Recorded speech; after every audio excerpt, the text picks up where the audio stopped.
প্রিয় দর্শক, চাঁদাবাজির মতো ব্যবস্থা কিভাবে রাষ্ট্রের মধ্যে আরও রাষ্ট্র কিংবা জমিদারি তৈরি করছে এবং এইসব জমিদারির কয়েকজন অধিপতির কাছে মানুষ তাদের আয়ের বড় একটা অংশ খাজনা হিসাবে তুলে দিচ্ছে, তুলে দিতে বাধ্য হচ্ছে। আমরা জানি দক্ষিণ এশিয়ার মধ্যে জিডিপি হারে রাজস্ব আদায় সর্বনিম্ন বাংলাদেশে, কিন্তু সাদার হার আমার মনে হয় হিসাব করলে এই দক্ষিণ এশিয়া বিশ্বের মধ্যে সর্বোচ্চ হতে পারে দর্শক। কারণ খবরে মনে করেন দেখলাম যে একটা বাইতুল মোকাররমের আশেপাশে আমরা ৪ ফুট বাই ৪ ফুট এই দোকানদারি করার জন্য মনে করেন এই বছরে ১.৫ লক্ষ টাকা চাঁদা দাবি করতেছে। আগের সরকারের আমলে মনে করেন এখানে আপনার প্রতিদিন ৭০ টাকা দিত। তো এখন নতুন বন্দোবস্তর কারণে ওরা তার চেয়ে ডবল দিতেও রাজি হয়েছে।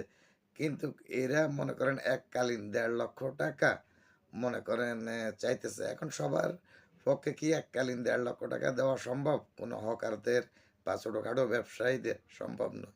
তার চেয়ে বড় কথা হলো আমাদের মনে করেন এই সরকার পরিবর্তন হয়েছে যে আশা আকাঙ্ক্ষা নিয়ে মানুষের ভাগ্য কিন্তু পরিবর্তন হয় নাই দর্শক। তো এগুলা যারা কর্তৃপক্ষ আছেন আর আশা করি কর্তৃপক্ষ এই জিনিসগুলা দেখবেন। ধন্যবাদ সকলকে।